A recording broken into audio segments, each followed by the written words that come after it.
My name is Amy Piesker. I'm half Japanese and half American, and I was born and raised in Japan. I am a junior, and I am double majoring in psychology and social work, and I have been the Street Fest co-coordinator with Ryland this summer.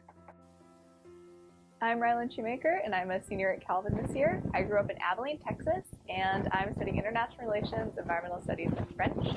I hope to go on to be an urban planner, and I'm a co-coordinator at Street Fest this summer. I first encountered service learning through the Food Recovery Network my freshman year. FRN takes food from our dining halls that hasn't been served and delivers it to partner organizations throughout Grand Rapids. So, for example, Dégagé Ministries goes on to serve this food to people experiencing homelessness in downtown Grand Rapids, and Safe Haven Ministries uses it to provide meals to women and children escaping domestic violence. I volunteered at a food pantry throughout high school, and I thought that FRN was going to be a pretty similar experience. That I would go and spend a few hours a week doing something good and meaningful with my time, that I'd help provide food to people who need it, and I'd leave feeling proud of how I'm spending my time and energy. I thought that it was going to be a very neat experience that I could box up and put away until the next week.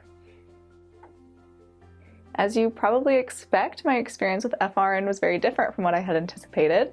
I had to ask questions about why we at Calvin ended up with so much excess food while other people in our city go hungry. Suddenly, for example, the spinach that I'd enthusiastically bought and then forgotten about and then had to throw away after it went bad in my refrigerator was a lot more than just a hit to my wallet. It became a question of the unequal distribution of resources, of why I had the luxury of throwing this away, a question of who in Grand Rapids even has access to fresh produce, of the environmental consequences of food waste, and of whether there might be a better way to do this. Service learning through the Food Recovery Network asked more of me than simply a few hours a week of my time. It asked that I open myself up to a serious questioning of how I saw the world and my own place in it, to challenges to my day-to-day life. The act of going to the grocery store and buying produce that I would later throw away was not as simple as I'd thought. I benefit from systems that put grocery stores in my neighborhood, that allow me free time to spend making meals from scratch, that keep my produce affordable. And the inverse of this ease for me results in food deserts, in people filling their days with multiple jobs to afford to live, and farm workers not being paid a living wage. My simple food recovery prompted years' worth of questions. I understood the concept of service learning when I was living on Grassroots in 2nd Van Rieken, when we were required to dedicate a certain number of hours a year to service learning. I spent most of my hours at HQ, a drop-in center for youth experiencing housing instability. Through service learning at HQ, I got to understand the perspectives of youth of color, LGBTQ+ youth, and those that were also simultaneously experiencing homelessness, identities of people I had never really interacted with before. HQ has taught me that differences in identities should not prevent us from developing relationships with others. In fact, it is sometimes through differences that we discover unique ways in which our identities connect and impact each other. At this point, you may be wondering why we are sharing our experiences with you and how this can apply, since for many of you, you have only been here for less than a week. I understand that 4 years may seem like a long time, but trust me when I say this, it goes by very quickly. With that being said, I encourage you to take advantage of every opportunity to not only invest in yourself, but also in the community beyond Calvin. In the 4 years that you have at Calvin, you can do a lot with your time, and it's up to you as to how you want to spend it. In addition to service learning, studying abroad in Ghana for 2.5 months has also enhanced what I've learned about being open to learning about someone's reality. I started off the year 2020 in Ghana and spent the month of January traveling around the country and visiting different regions. Some of my favorite experiences were the canopy walk in Cancun National Park, as well as seeing elephants up close at Mole National Park. It was so beautiful to see the stark differences in the landscapes, as well as the way people lived and their various lifestyles. It was also hard when I visited the Elmina slave castle, as I was prompted to reflect on the history that shaped Ghana and its people today. From the month of February, I began attending the University of Ghana as part of my study abroad experience. I made some friends and I was really enjoying my classes when COVID-19 hit and my study abroad experience got cut short and I had to go back to the US. However, I believe with the time I had there, I was able to connect with the Ghanaians I interacted with and understand a fraction of their lifestyle. I immediately saw how many Ghanaians are extremely welcoming and hospitable to others. I was also inspired by the determination that drove my friends at the University of Ghana to pursue entrepreneurship and activism in their communities. These are values and characteristics that I would not have understood if I was not willing to embrace the reality of Ghanaians and their culture. I was able to connect with Ghanaians despite differences in our identities, and I still keep in contact with my friends to this day with hopes of going back someday. I encourage you all to be open to learn about embracing your neighbor's reality, especially when you interact with different people, starting right here in the city of Grand Rapids. Though my specific experiences differ from Amy's, I also grew up with an international perspective. My parents always really valued international experiences, especially as they had grown up pretty tied to Texas. And they wanted my sisters and I to see and understand and find home in other parts of the world and cultures that feel different.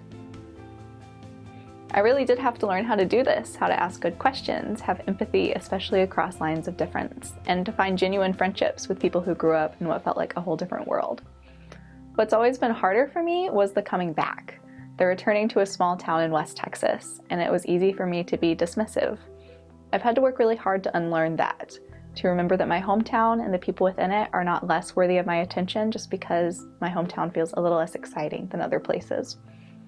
Back in May, I attended a Black Lives Matter protest in Abilene, and I was really shocked by how well attended it was. And I've been wondering since then whether I might have been less shocked if I'd engaged more thoughtfully with the city in high school, instead of focusing on leaving it. We've learned about the importance of being open to others' realities through our international experiences, but this is not only important when you travel somewhere new. We're both still working to do this in Grand Rapids, and we want to invite you into that with us. In choosing this year's theme, we reflected for several weeks on our present moment in history and how we could possibly distill all of the pain, lament, and moments of hope we've been feeling into a short phrase. Millions of people around the world have suffered under the COVID-19 pandemic, whether from the virus itself, its effect on a loved one, a general sense of anxiety and fear, and even through the racially based attacks of others.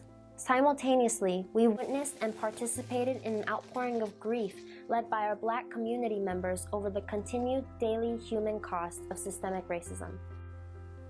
We hesitate to take some sort of positive lesson from all of this, from the pain and loss that we've experienced and been reminded of over the last 6 months or so. Both COVID-19 and systemic racism are continuing problems that we need to face, and we think that there's value in resting in that reality. At the same time, we've been reminded of our obligations to others and the necessity of caring for everyone within a community. Our individual choices have the power to help or to hurt, and we felt convicted by this moment to remember that our engagement and empathy is vital as we work collectively towards progress. In response to all of this, to the grief and pain, but maybe also opportunity of this time, we developed our theme for Street Fest, Follow Enriching Roots. Follow Enriching Roots is our challenge to the idea of the Calvin bubble and the idea that you are only here for the fun that you will have, the ways that you will grow. It is our challenge to individualism and isolationism. We want you to pour your time and energy into Calvin, to make lifelong friends and grow in ways you never expected, to leave this place with joy-filled memories of your adventures. But we also hope that while you do so, you'll know it's part of something larger than yourself. We hope that this theme motivates you to care for those around you and gives you a blueprint for how to do that well. We've learned in our time at Calvin that, whether we choose to acknowledge it or not, we don't live our lives in individual bubbles, cleanly separate from one another. We are all bound up together, our lives and our choices interconnected. This is how we choose to see the world, and it has been rich and life-giving for us. And it is this understanding that drove us to use the metaphor of roots in our theme, and to celebrate the richness that accompanies such an understanding. We are in community with others, whether we want to be or not, and this means that we have an obligation to one another. We are obligated to address past and present wrongs, to humbly listen to the experiences of those affected by systemic racism, for example, and to follow their lead in rectifying it. But the fact that we exist in community is also a beautiful reminder that we are not alone in our lives. We hope that you will experience the full joy of this reality and will find deep relationships, not just others on dorm floors or in classrooms, but throughout Grand Rapids as a whole. Our lives are not truly bubbles, and neither is Calvin University. Don't limit your community to this school. As you start to venture off campus or dive more deeply into Calvin, you will eventually see something that doesn't sit quite right. Fully seeing injustice may or may not be new to you, but it's certainly not new in Grand Rapids. The interconnectedness we choose to see often demands painful confrontations of our own complicity, but it also means that many others see what we do or live it themselves and have felt their own calls towards action. The fact that you are not alone in seeing injustice is a great place to start in trying to do better. Remember that what you're now seeing is a reality that other people have been living, and because of this, it's really important to take a posture of listening and learning. It's really important to follow. Seeking to truly emulate Christ in our approach to service learning means that we do not assume our ability to fix others' realities. Christ always began by listening to people, by asking questions, and by truly seeking to understand. The people who best understand what a community needs are the people from that community. Because of this, we hope that you will approach situations not by asking how you can fix things, but by asking how you can support people already working for positive change in their communities.